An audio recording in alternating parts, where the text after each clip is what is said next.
In this video, we're going to learn about organic chemistry, why carbon is important, and how functional groups can be added to carbon molecules to change their properties. Organic chemistry involves the study of carbon compounds. Now, carbon is very important for living things because it can make diverse molecules. And the reason it can do this is because it can form 4 stable covalent bonds. Now, the basis for most organic compounds is carbon and hydrogen. So we call these hydrocarbons. Now, a carbon-hydrogen bond is a nonpolar bond, and that is because when carbon is bound to hydrogen, the electronegativities of both carbon and hydrogen are about equal. So as a result, the carbon and the hydrogen will be sharing electrons about equally, which means there will be no distinct positive or negative charges, no partial charges on that carbon-hydrogen bond. As a result, because they do not have these partial charges, they do not interact with water. And if you remember, water has partial charges. The oxygen is partially negative. Oxygen is an electron hog, whereas these hydrogens are partially positive. Now you can see that because this methane here with lots of carbons and hydrogens, it doesn't have these partial charges, it is not attracted to water.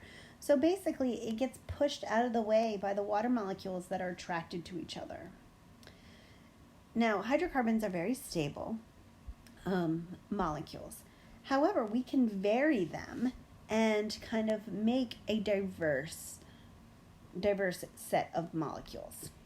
So a cool thing about those 4 covalent bonds that can be made by carbon is that they can take on a variety of different shapes. And a common theme we're going to see in biology is that structure determines function.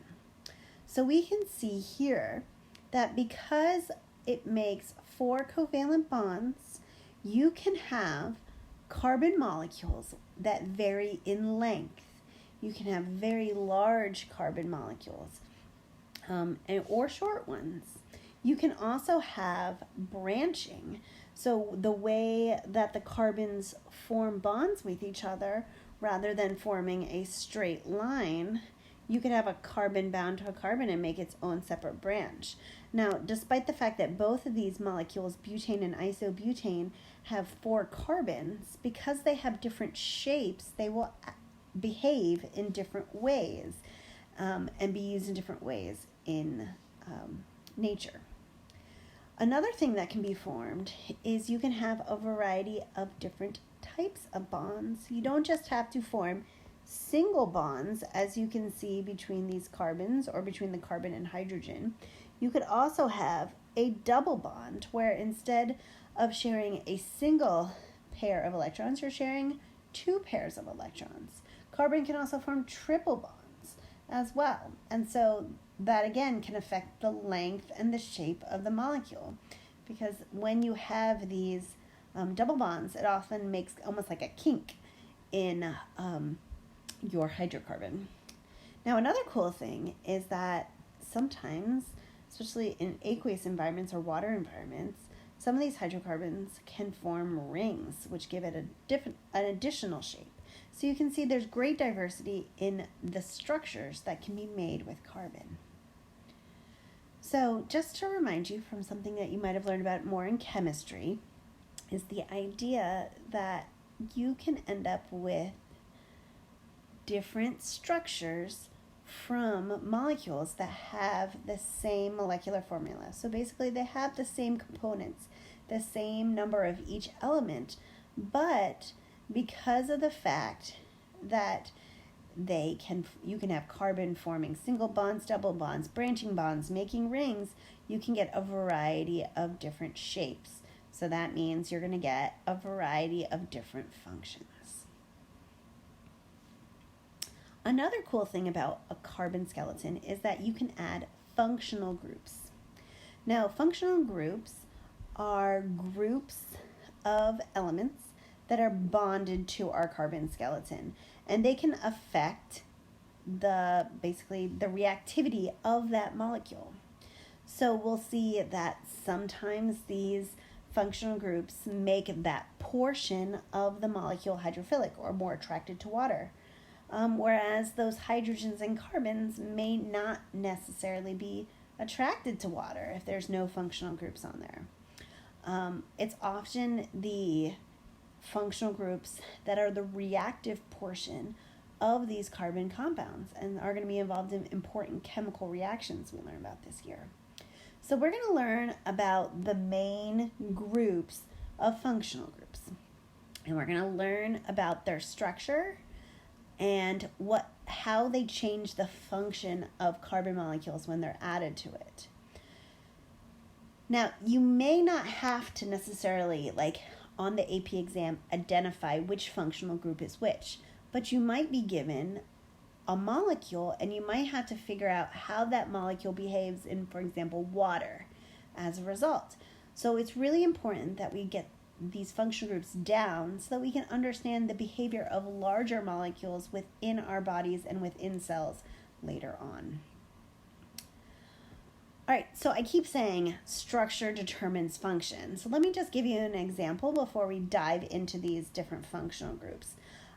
So this is the male and female hormone. So we have an estrogen and we have a testosterone. Okay, they're actually based on a cholesterol, hence the sterol, like sterone or estrogen. And the only difference between these molecules is their functional groups. So we can see here, they're essentially cholesterol. Estrogen has what we would call a hydroxyl group at the end. And then here we have a carbonyl group here, and we also have a methyl group. So we have some different functional groups. And these molecules, although their general shape is pretty similar, because they have these different functional groups, they behave differently in the body. They're going to target different cells in the body and therefore have different functions. So this is just one example of how functional groups can have a big role in an organism. All right, so we're going to work our way through kind of completing a chart like this one, where we're going to look at the structure, the characteristics, and then some examples of functional groups. All right, so our first one is a hydroxyl group. Okay, this is an oxygen double bonded to hydrogen. Now you see this line here. Well, what's this? Okay, well, what it connects to is basically the rest of the molecule. So I'm going to write that down as R, the rest of the molecule. And that is my carbon skeleton. So here, let's look at ethanol down here. Okay, this blue part right here, that is my hydroxyl group. And then this rest of the part, okay, those 2 carbons and 5 hydrogens, that is my carbon skeleton. So we can see that this ethanol has a hydrocarbon with a hydroxyl group attached. Okay, now molecules that have hydroxyl groups are typically alcohols or types of alcohols, and oftentimes their names end in OL, like ethanol, isopropyl, things like that. All right, now why do we care about hydroxyl groups? Well, hydroxyl groups look a lot like water, right? Without a hydrogen. And we know that with water, oxygen is an electron hog. It's got a high electronegativity compared to hydrogen. So we get partial charges, partially negative oxygen, partially positive hydrogen. And that means if we were to look at this ethanol down here, this part is hydrophilic, the OH, and this part is hydrophobic. So we've made now one part of the molecule hydrophilic and one part of the molecule is hydrophobic. So it's going to interact differently with water. Our next functional group is a carbonyl group. And sometimes carbonyl groups get broken down into 2 different types. Okay, but the same basic part of a carbonyl group is a carbon double bonded to an oxygen. Okay, so you're always going to see this. Now, if it's at the end of a molecule, like you see here, okay, that is going to be an aldehyde, okay? Now, aldehydes, we have our carbon double bonded to an oxygen and a hydrogen. Now, there's no more carbons being added, so that's why I say it's at the end of a molecule, like you can see right here. Okay, it's at the end of a hydrocarbon. Ketones fall in the middle. Doesn't have to be the exact middle, but not at the end of a carbon skeleton. So they're in the middle. So on either side, let me erase this so you can see it a little better. But on either side, you'll see we have a carbon, our carbonyl, which is our ketone, another carbon, and then this can keep going on and on and on. Okay, so that carbonyl group in this case is bound to 2 carbons on either side. That's what makes it a ketone. Now let's look at carbonyls. Carbon and hydrogen have pretty similar electronegativities, which means that when carbon is double bonded to an oxygen, that oxygen is going to be partially negative and our carbon will be partially positive.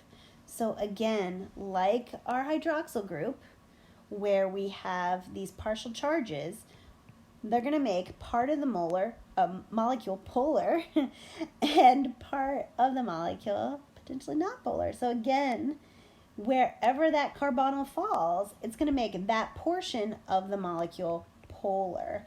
And so therefore, it's going to interact with water. So we might have our water over here that's interacting with that portion. Okay, so both hydroxyl groups and carbonyl groups make carbon molecules more polar. Now, if we were to put those 2 functional groups together, the hydroxyl group and the carbonyl group, you end up with a carboxyl group. So basically, a carboxyl group has that double bonded oxygen of a carbonyl as well as a hydroxyl. We call it COOH, is what you'll see. Okay. So carboxyl group also has another name. Sometimes it's called the carboxylic acid group.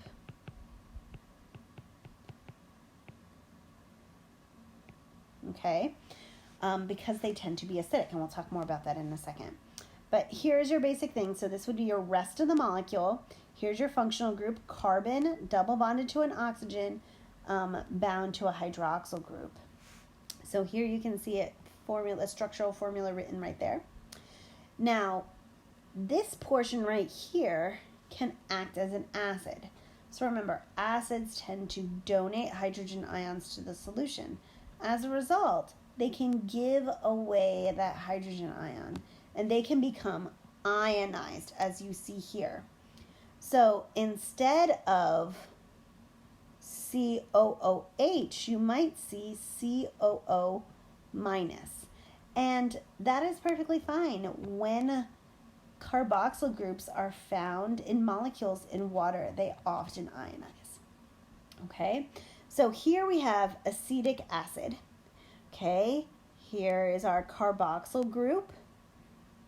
Okay, it is not in its ionized form. You could also see the same molecule as written this way. Okay, so COO minus, and that would be fine too. Okay, so your acids have carboxyl groups because the carboxyl group gives up hydrogen ions.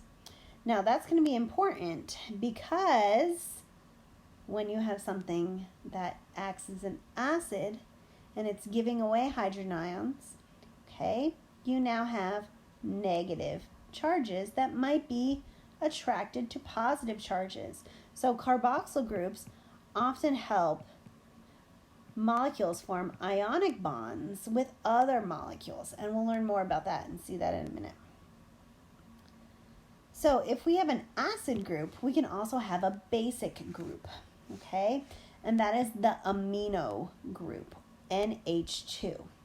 Now, here you can see this is the rest of the molecule. Here's our nitrogen bound to 2 hydrogens. This can also act as a base, and it can become NH3+. So bases tend to accept hydrogen ions. So you'll see an extra hydrogen ion added onto that group. So here you see down here structural formulas. Here's just plain old amino group, and here it is in ionized form. Like the carboxyl group, the amino group, when that molecule with an amino group is in water, will ionize and it will gain hydrogens. Okay, so it's perfectly fine to see that. And we will see that that's important because now we have positive charges. So you have a positive charge on your amino group, you have a negative charge on your carboxyl group. Those parts of the molecules, okay, on separate molecules can sometimes interact with each other, and positives and negatives can be attracted to each other and form ionic bonds. Even that, positives and negatives will also be attracted to water. So in addition to being basic, this is also polar. Just like the carboxyl group is also polar, water really likes to interact with charged molecules. Okay, whether it's a negative carboxyl group or a positive amino group. So this is glycine. This is an example of an amino acid. They get their name because they have an amino group, but they also have an acid group. That's the carboxylic acid, hence the name amino acid. All right, so everything we've learned about so far, the hydroxyl, the carbonyl, the carboxyl, and the amino, they all make molecules more polar. Well, methyl groups are found extensively in hydrocarbons, and they are non-polar. Okay, and we've gone over this before. Carbons and hydrogens tend to have equal electronegativity. There is no partial charges. So sometimes at the ends or in parts of molecules, you might see CH3, okay, which is just carbon bound to a hydrogen, and that portion of the molecule will be hydrophobic. Okay, so we can see parts of the molecule acting different ways than other parts of the molecule. So methyl groups are just carbons and hydrogens. All right, our last two functional groups are found in different molecules, and they tend to are found in specific molecules, and they tend to give them really strong kind of reactivity things. So for example, phosphate groups. Phosphate group is kind of an odd one. Here we got the rest of the molecule, and we see we have a phosphorus in the center and a whole bunch of oxygens around it, and some of those oxygens are ionized and have negative charges. Okay, so organic phosphate groups. We see these a lot in molecules that involve energy. So for example, ATP, adenosine triphosphate, has 3 phosphate groups. Okay, and that is the main energy, basically quick energy molecule in cells. So we'll learn more about phosphate groups later on. We see phosphate groups in nucleic acids. ATP is a modified nucleotide. So we see it a lot in there. Another thing that will happen is we see that it has lots of negative charges. And as a result, if you put a bunch of phosphate groups together, those negatives repel each other. So they tend to have to put in a lot of energy to join phosphate groups together because they don't like being next to each other. They repel each other. And so that is why when you break off a phosphate group, you often release a lot of energy, because a lot of energy went into making phosphate bonds because of that negative charge. And then the last one is sulfhydryl. Sulfhydryl is basically a sulfur and a hydrogen. We really care about this guy because it's going to be found in proteins. Okay, they form disulfide bridges, which is a type of covalent bond that helps stabilize the structure of proteins. So you'll see we talk about self-hydro groups when we deal with proteins. So I know that was a lot of biochemistry to take in, but basically in the end, you should have a chart that kind of looks like this. So just to review, hydroxyl group, OH, makes molecules polar. A methyl group, on the other hand, which is that CH3, okay, it makes it nonpolar. A carbonyl group, okay, in this case, there are two different types. In this one, the C double bonded to an O is in the middle of a molecule. That's a ketone. If it was at the end, it would be an aldehyde, like formaldehyde, and it makes molecules polar as well. Carboxyl group, COOH, okay, it's charged. It can ionize and release hydrogen, and therefore they're acidic, and they tend to react with water. Amino groups, NH2, can also be charged, and they can accept hydrogen ions to form NH3+. They are also going to be reactive, and they're basic. Okay, phosphate groups, again, in the last slide I showed them with minuses instead of those H's, which is fine too, which is the ionized form. Phosphate groups are charged, okay,